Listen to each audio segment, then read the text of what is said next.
Assalamualaikum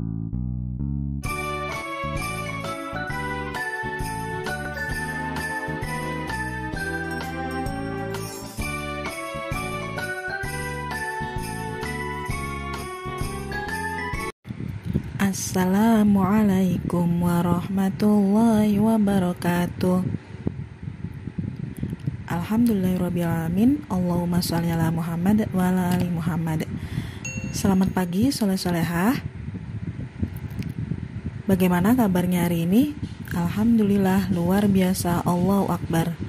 Sebelum memulai pembelajaran pada pagi hari ini, mari bersama-sama kita berdoa terlebih dahulu dengan membaca basmalah, Bismillahirrahmanirrahim, dan membaca doa sebelum belajar. Raditu billahi robba wa bil islami dina wa bi Muhammadin nabiyya wa rasula. Rabbi zidni ilma warzuqni fahma. Amin.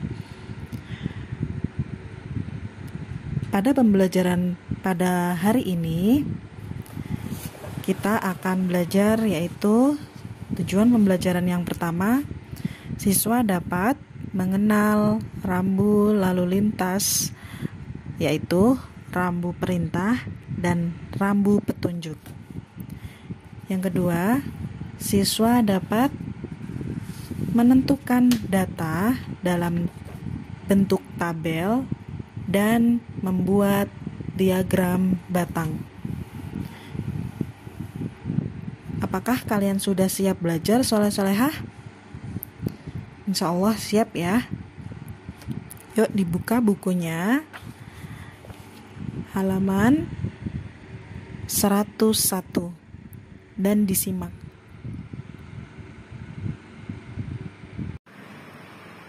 Pada pembelajaran 1, kita sudah mempelajari rambu peringatan dan rambu larangan. Selain kedua rambu tersebut, ada pula rambu perintah dan rambu petunjuk. Rambu perintah yaitu rambu yang berisi perintah yang wajib dilakukan oleh pengguna jalan. Rambu perintah berbentuk bundar berwarna biru dengan lambang berwarna putih dan merah untuk garis serong sebagai batas akhir perintah. Nah, contohnya yaitu ada 3 ini. Contoh yang pertama, gambar pertama, yaitu ada gambar panah menghadap ke kiri. Nah, artinya kendaraan wajib mengikuti arah ke kiri.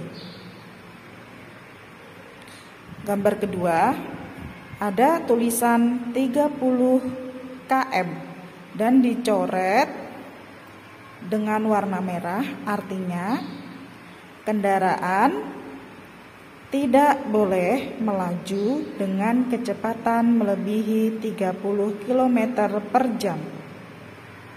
Selanjutnya, gambar ketiga, ada gambar panah. Panahnya beda ya dengan yang ini. Gambar panah ke kanan, artinya kendaraan wajib belok ke kanan. Nah, ini untuk rambu perintah. Selanjutnya, untuk rambu petunjuk. Nah, ini rambu petunjuk yaitu rambu yang menunjukkan sesuatu. Nah, ini biasanya bentuknya kotak, ya, kotak persegi panjang, bisa berwarna biru dan putih.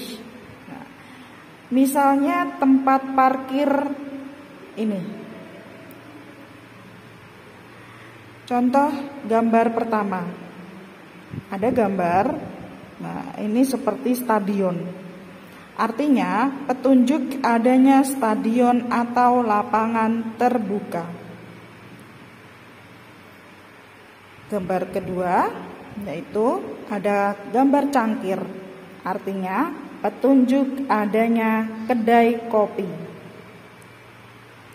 Gambar ketiga ada tulisan P.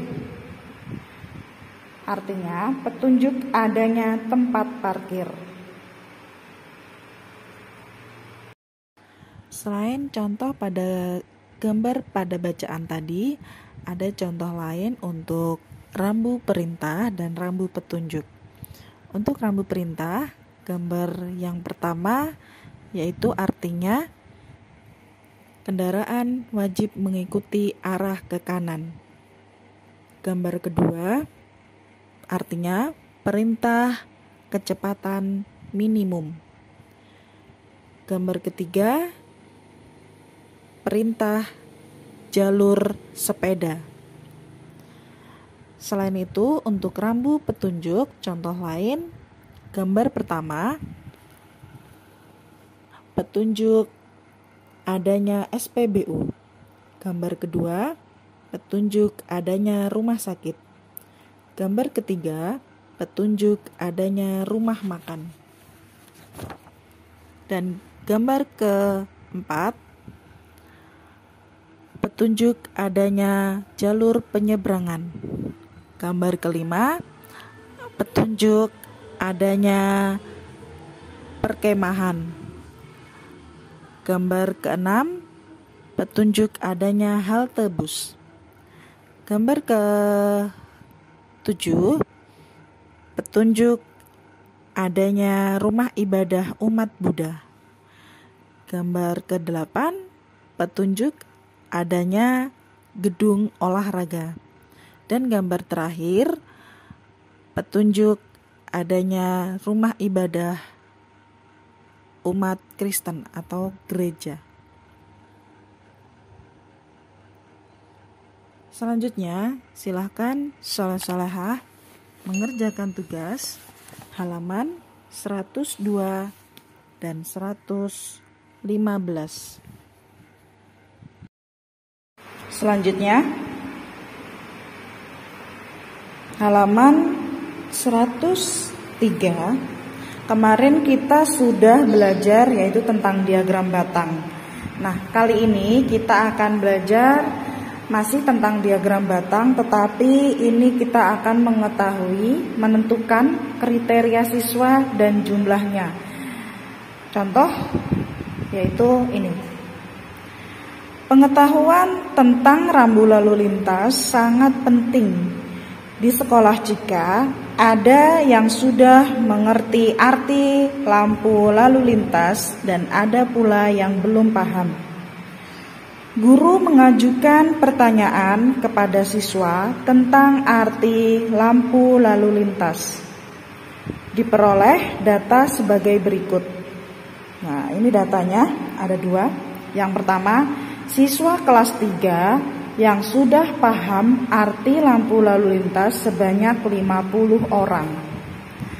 Terus yang kedua, siswa kelas 3 yang belum paham arti lampu lalu lintas sebanyak 30 orang. Dari data ini kita akan membuat tabel ya, kita bikin tabel, ada nomor, ada kriteria siswa dan jumlah. Maksudnya di sini datanya ada 2. Yang pertama, siswa kelas 3 sudah paham arti lampu lalu lintas. Di sini ditulis sudah paham arti lampu lalu lintas. Jumlahnya berapa orang? 50 orang. Ditulis di sini 50 orang. Yang kedua, data yang kedua, kriterianya adalah belum paham arti lampu lalu lintas. Di sini ditulis belum paham arti rambu lalu lintas. Berapa jumlahnya? 30 orang. Nah, di sini dari data ini kita akan bikin yaitu diagram batang. Nah, caranya seperti ini.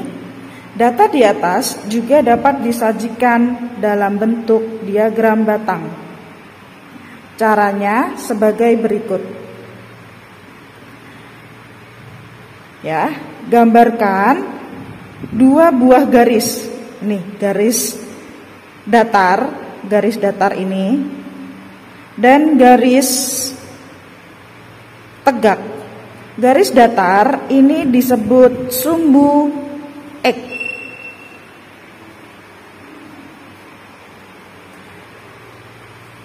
Garis tegak disebut sumbu Y.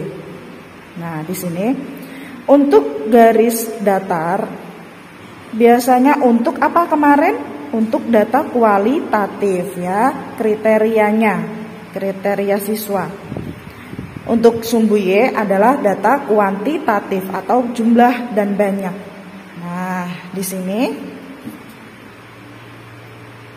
kita ketahui ada dua data, yaitu sudah paham arti lampu lalu lintas. Nah, terus yang kedua, belum paham arti lampu lalu lintas. Di sini ditulis angka 10, angka 20, angka 30, angka 40, angka 50. Ya. Dan di sini untuk yang sudah paham arti lampu lalu lintas sebanyak 50 siswa. Nah, di sini kita tarik garis bikin yaitu persegi panjang. Ya. Lalu disesuaikan dengan titik 50. Untuk kriteria yang belum paham arti lampu lalu lintas, kita bikin sebanyak 30 siswa kan. Nah, kita tarik garis ke 30. Nah, begini. Gitu caranya. Selanjutnya, silakan soleh-solehah mengerjakan halaman 104. Ya, 104 di sini.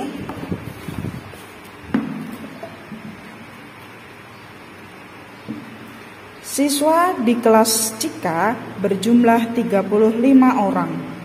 Di antara semua teman sekelas Cika, ada yang masih diantar ke sekolah dan ada yang tidak. Datanya adalah sebagai berikut. Ini untuk halaman 104. Yang pertama, datanya siswa yang masih diantar ke sekolah sebanyak 15 orang. Dan siswa yang tidak diantar ke sekolah sebanyak 20 orang. Sajikan data tersebut dalam tabel dan diagram batang. Nah, ini udah ada tabel, silahkan ditulis kriterianya. Yang nomor 1 contoh ya, masih diantar ke sekolah. Dan yang kedua, tidak diantar ke sekolah. Ditulis jumlahnya ada berapa. Itu lalu kalian bikin diagram batangnya di sini ya. Semoga jelas. Silakan soleh-solehah mengerjakan tugas halaman 104 dan halaman 116. Terima kasih. Wassalamualaikum warahmatullahi wabarakatuh.